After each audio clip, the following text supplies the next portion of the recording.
Halo penonton semuanya, saya doakan semoga kalian semua baik-baik saja, dan diberikan kesehatan juga rezeki yang melimpah.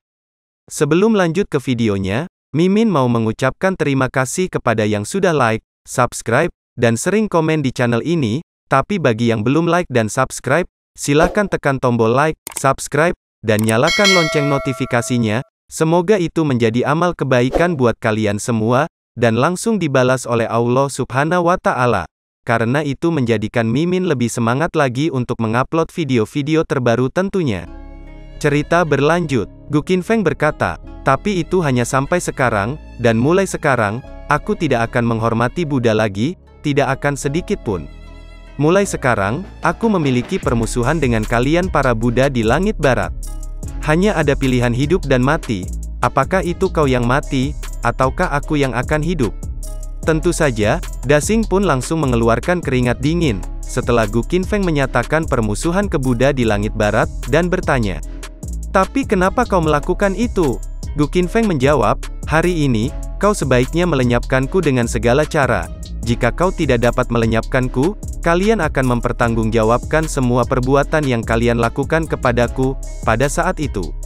Kemudian, Gu Qinfeng mengeluarkan nyala api, dari 9 api misterius yang ada di tubuhnya. Setelah itu, Gu Qinfeng langsung menembakkannya ke arah segel iblis dari Lulai, yang tepat berada di atas mereka. Gu Qinfeng berkata, cepat keluarlah, dan hadapi aku. Lalu, segel iblis dari Lulai pun langsung bisa dinetralkan, setelah Gu Qinfeng menembakkan nyala api ke arahnya.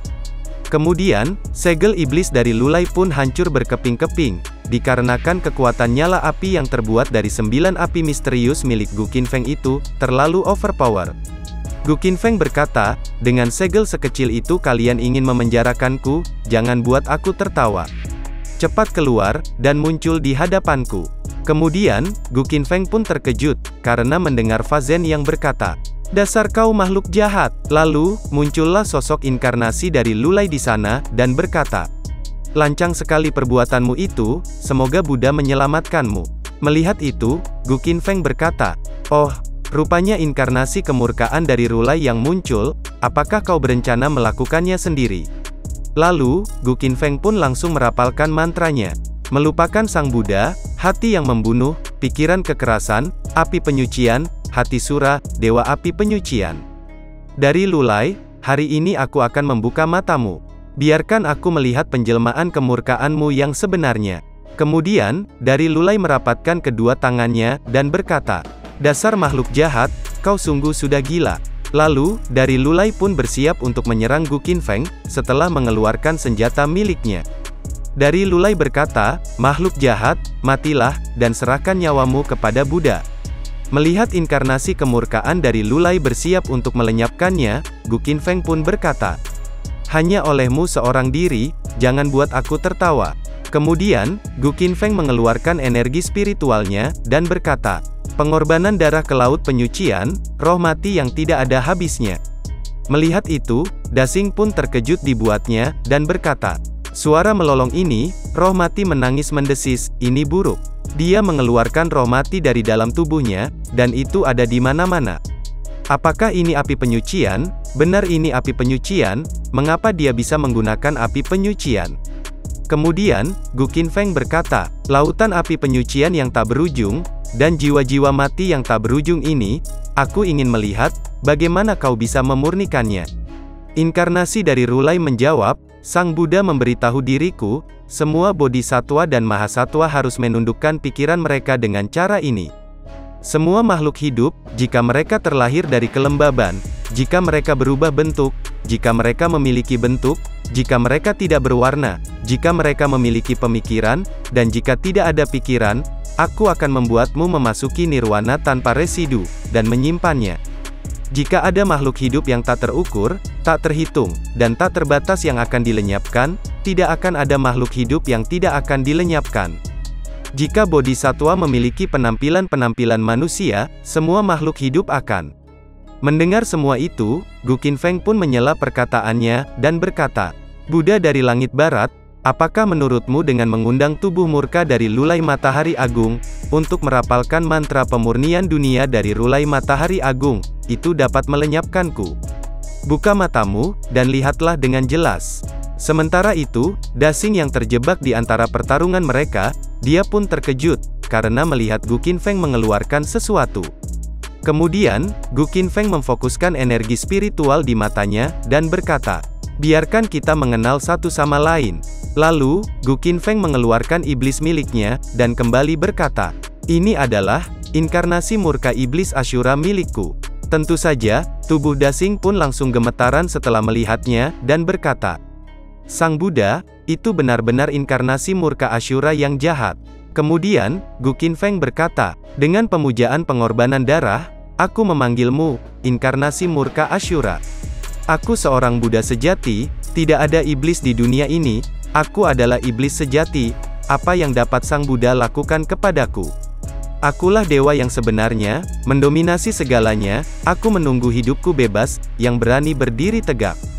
Dan inkarnasi murka Asura pun, langsung mengeluarkan energi spiritualnya untuk bersiap, sementara Gu Qinfeng melanjutkan perkataannya.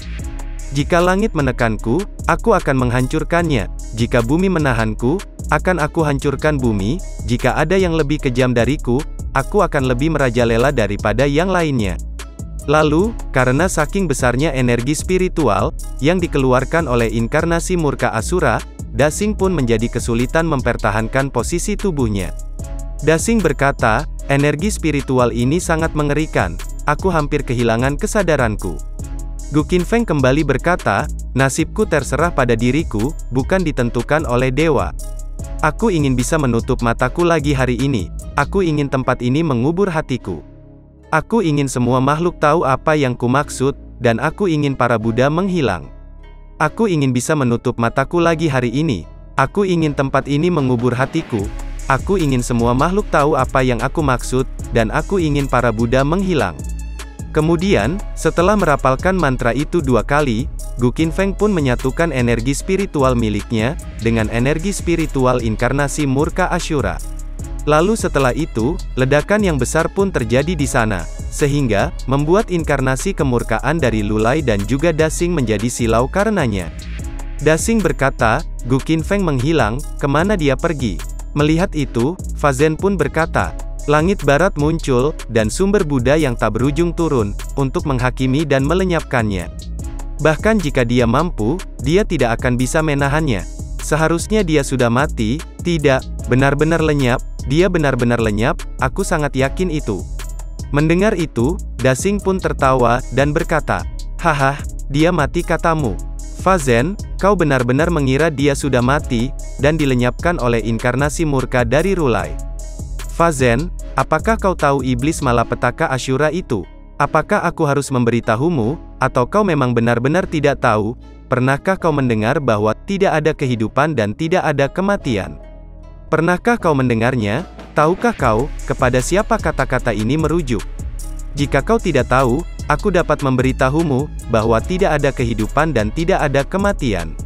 Iblis malapetaka Asura itu abadi. Bagi iblis malapetaka Asyura, tidak ada hidup dan mati. Tidak ada yang mati meskipun tidak abadi, tapi itu hampir mendekati. Kau benar-benar mengatakan, bahwa dia sudah mati. Kalian semua adalah seorang Buddha, dan kalian semua harus tahu, bahwa ada pepatah dalam kronik semua Buddha. Jika iblis malapetaka Asura adalah Buddha, tidak ada iblis di dunia. Jika Asura adalah iblis, tidak ada Buddha di dunia. Jadi, bagaimana dengan Sang Buddha? Ini adalah catatan Sang Buddha untuk iblis malapetaka Asura. Kau pikir, kalimat ini aku gunakan hanya untuk bercanda denganmu? Tahukah kau apa artinya itu? Itulah pencetusnya, pencetus permainan hidup dan mati. Ketika orang sedang bermain hidup dan mati, nenek moyangmu masih bermain dengan lumpur, dan kau bilang Gu Qinfeng sudah mati. Apakah kau tahu apa yang mulus? Itu adalah neraka. Sialan, itu adalah sumber kematian. Tahukah kau apa sumber kematiannya? Ini akhirnya, kau tahu akhirnya. Ada 2 ujung antara langit dan bumi, yang satu adalah awal kehidupan, dan yang lainnya adalah sumber kematian. Tahukah kau apa itu iblis malapetaka Asura? Itu perwujudan dari kejahatan. Itu adalah kejahatan terbesar antara langit dan bumi. Apakah kau tahu apa yang diwakili oleh iblis malapetaka Asyura? Itu adalah hal tabu. Itu adalah hal tabu bagi para dewa, tabu para iblis. Itu adalah hal tabu bagi semua Buddha, 3000 Dao, dan hal tabu langit dan bumi. Tahukah kau apa itu hal tabu? Kau bahkan tidak tahu. Dasar kau sialan, ternyata kau tidak tahu apa-apa. Kemudian, Fazen yang ada di dalam inkarnasi kemurkaan dari Lulai itu, menjawab dengan terbata-bata karena ketakutan, setelah mendengar penjelasan dari Dasing. Fazen berkata, jika Gu Qinfeng itu tidak mati, kenapa dia menghilang? Dasing menjawab, kenapa dia bisa menghilang katamu? Haha, aku juga tidak tahu mengapa dia menghilang, dan aku tidak tahu di mana dia sekarang. Jika ada kesempatan, aku dapat memberitahumu dengan jelas, bahwa dia belum mati. Tentu saja, jawabannya tidak. Fazen kembali bertanya, jika Gu Qinfeng tidak mati, lalu apa yang harus kita lakukan? Dasing menjawab, apa yang harus dilakukan, aku juga tidak tahu. Aku tidak tahu bagaimana menyelesaikan apa yang harus dilakukan, dan apa yang tidak boleh dilakukan. Makanlah apapun yang kau mau, makan dan minum yang cukup, lalu cuci lehermu dan bersiap untuk pemakaman. Dia berkata bahwa dia akan melenyapkanmu sebelumnya, dan para sekte Buddha satu persatu. Jika dia berkata begitu, dan dia pasti akan melakukannya. Saat itu, dia hanya bercita-cita untuk memenangkan gelar Kaisar Jiuyu, kau tidak dapat melakukan apapun padanya. Sekarang dia memiliki inkarnasi lain dari Asura, yaitu Iblis Malapetaka Asura. Bisakah kau melakukan apa saja untuk melenyapkannya? Siapa yang bisa melakukan apa saja untuk melenyapkannya? Siapa yang berani, dan siapa yang punya nyali untuk itu? Apakah langit barat, Sang Buddha? Hehei, kenapa kau tampak murung seperti itu? Apa kau baik-baik saja? Apa kau mulai panik? Apakah kau takut? Apakah kau menyesalinya? Atau apakah ini akhirnya? Aku katakan sebelumnya, bahwa posisinya memiliki pantangan, dan dia tidak bisa tangguh, sama sekali tidak. Karena alasan ini, tentu Zen kami hampir berlutut di hadapanmu. Aku mohon padamu, untuk tidak bergerak lebih banyak lagi. Di mana pintumu? Tapi karena prasangka sebelumnya, kau pikir bahwa kami Zen sengaja menakut-nakutimu, tidak peduli seberapa banyak kami membujukmu, kau tidak mendengarkannya. Tidak apa-apa jika kau tidak mendengarkannya, tetapi kau masih ingin melenyapkannya. Haha, sekarang apakah kau masih berpikir, kami menakut-nakutimu? Tunggulah, suatu hari matahari besar dari langit barat akan jatuh, senja akan turun, kegelapan akan menyerang, dan kematian akan menyelimuti. Pada saat itu, bukan hanya senja abadi dan setan, tetapi juga senjamu para Buddha di langit barat. Sementara itu, di bawah monumen Taixuan, terlihat beberapa orang yang datang ke sana. Mereka adalah Su Hua dan Sui Ruoyun, yang terkejut karena melihat seseorang di depan monumen Taixuan. Rupanya, itu adalah tubuh asli Gu Qinfeng, yang dimana kesadaran ilahinya, belum kembali ke tubuh aslinya. Su Hua berkata, bukankah itu adalah Gu Qinfeng? Dia tidak bernafas, api kehidupannya benar-benar padam, apakah dia mati? Kemudian, monumen Taixuan mulai runtuh, dan dindingnya pun retak, setelah semua kejadian yang terjadi di dalam sana. Melihat itu, Su Hua memperingatkan yang lainnya, dan berkata, hati-hati semuanya, monumen Taixuan telah runtuh. Kemudian, Lan Fei melihat sesuatu yang aneh terjadi kepada tubuh Gu Qinfeng, dan berkata, kakak Su Hua, lihatlah Gu Qinfeng. Rupanya, tubuh Gu Qinfeng mulai menghilang sedikit demi sedikit. Tentu saja, Huode pun terkejut melihatnya, dan langsung berteriak memanggil nama Gu Qinfeng sekeras mungkin, sambil berlari ke arahnya. Tapi, itu semua sudah terlambat, dan tubuh Gu Qinfeng menghilang dari sana, sebelum Huode sampai ke tempat Gu Qinfeng berada. Melihat itu, Huode pun langsung kehilangan tenaga seketika, yang membuat tubuhnya lemas, dan bersimpuh di lantai. Lalu, Huode mencoba meraih asap yang berasal dari tubuh Gu Qinfeng, dan berkata, hancur, tubuhnya hancur begitu saja. Melihat itu, Su Hua pun terkejut melihatnya, dan berkata, tapi bagaimana bisa, sebenarnya apa yang sedang terjadi? Sementara itu di dunia yang hampa, terlihat tangan Gu Qinfeng, yang ternyata memindahkan tubuh aslinya, ke dunia yang hampa tersebut. Kemudian, Jun Xuanji bertanya, bagaimana keadaanmu sekarang? Gu Qinfeng menjawab, kau tidak perlu khawatir, aku baik-baik saja. Jun Xuanji kembali berkata, tapi apakah itu layak? Mengapa kau melakukan semua itu? Gu Qinfeng menjawab, itu bukan untukmu, tapi untuk karmaku. Jun Xuanji pun sedih mendengarnya, dan kembali berkata, apakah itu penting sekarang? Karmamu adalah aku, dan aku adalah karmamu. Gu Qinfeng menjawab, hehe, sudah lupakan saja, ayo, sekarang kita pergi. Mendengar itu, Jun Xuanji pun menjadi bingung, dan bertanya, pergi katamu, memangnya kemana aku harus pergi kemana lagi aku? Gu Qinfeng menjawab, terserah, kau bisa pergi kemanapun yang kau mau. Jun Xuanji kembali berkata, kau tadi bilang, semua itu tidak ada hubungannya denganku. Jika kau ingin menghindariku, mengapa kau repot-repot mencari karma? Jika kau terus mencari karma, bagaimana kau bisa menghindariku? Seperti yang kukatakan, karmamu adalah aku, dan aku adalah karmamu. Jika kau bersikeras mencari karma, kau ditakdirkan untuk tidak dapat menghindariku dalam hidup ini. Gu Qinfeng pun bertanya, Jun Xuanji, mengapa kau ingin aku melepaskan karma? Jun Xuanji menjawab, jika aku mengatakan bahwa aku tidak ingin terus berurusan denganmu lagi, itu sebabnya aku menyuruhmu berhenti mencari karma, apakah kau akan percaya? Gu Qinfeng balik bertanya, haruskah aku mempercayainya? Jun Xuanji menjawab, aku tidak tahu apa-apa, aku hanya ingin kau tidak mencari karma, dan aku ingin kau menyerah saja. Aku tidak ingin kau mencarinya, karena aku tidak ingin melihatmu, aku ingin kau menyerah, karena aku tidak ingin bertemu denganmu lagi. Ini kontradiktif, dan aku tidak tahu mengapa jadi seperti ini. Gu Qinfeng berkata, karena kau tidak tahu, jangan terlalu dipikirkan, biarkan saja alam mengambil jalannya. Jun Xuanji pun hanya tersenyum mendengarnya, dan berkata, biarkan saja katamu, kenapa kau terus menanyakan itu? Gu Qinfeng menjawab, kau seharusnya tidak menanyakan pertanyaan ini kepadaku, kau harus bertanya pada dirimu sendiri, apa yang kau lakukan saat itu?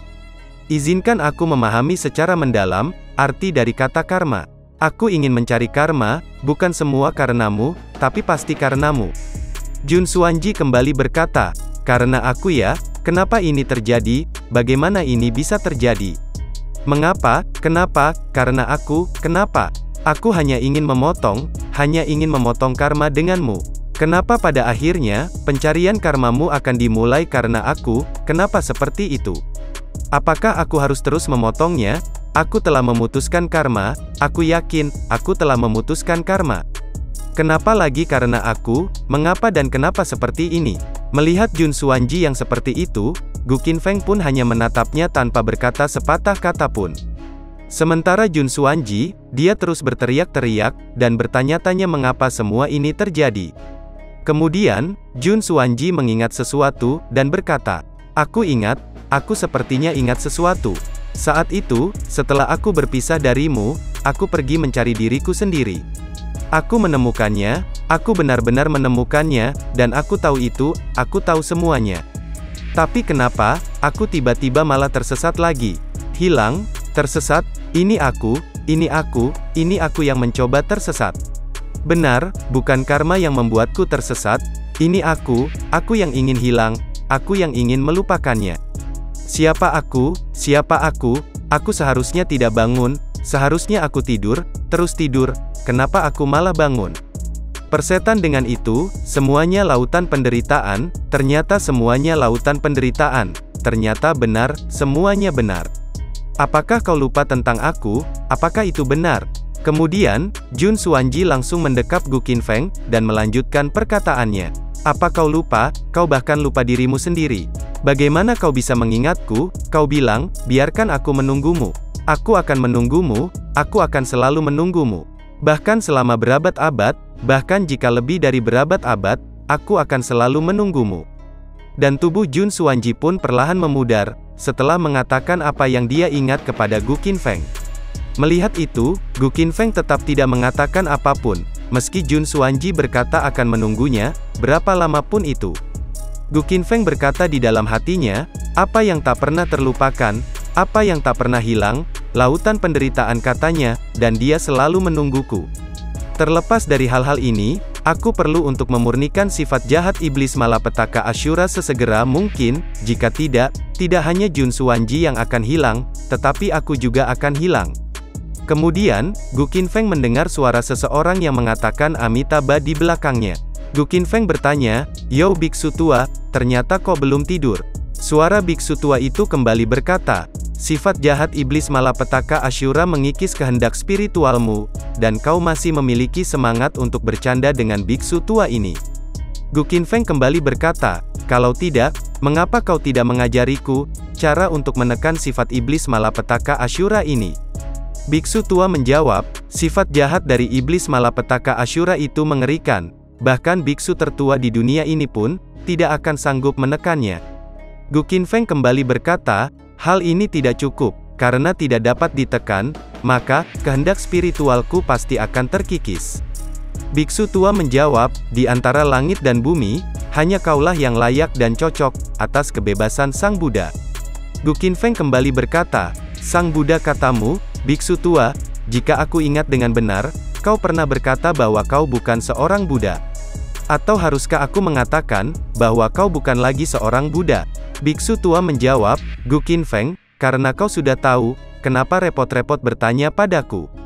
Kemudian, sosok si biksu tua yang tinggal di dalam hati Gu Qinfeng pun muncul di sana, dan melanjutkan perkataannya. Jalan karma sangat penting, sehingga menyangkut orang-orang biasa di dunia.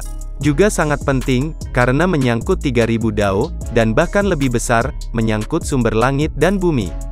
Karma berasal dari Sang Buddha, dan Sang Buddha memiliki tanggung jawab dan kewajiban untuk melindungi karma. Keberadaan Gu Qinfeng membuktikan bahwa, sepertinya kau merasa gelisah. Tepatnya karma, dari kau menunjukkan tanda-tanda kebingungan di dao karma milikmu. Gu Qinfeng bertanya, lalu apa maksudmu itu? Biksu tua menjawab, setelah malapetaka, asal-usul langit dan bumi terakhir kembali, dan tatanan dunia ditata ulang. Dao beregenerasi lagi, karma tidak kecuali, begitu pula Sang Buddha.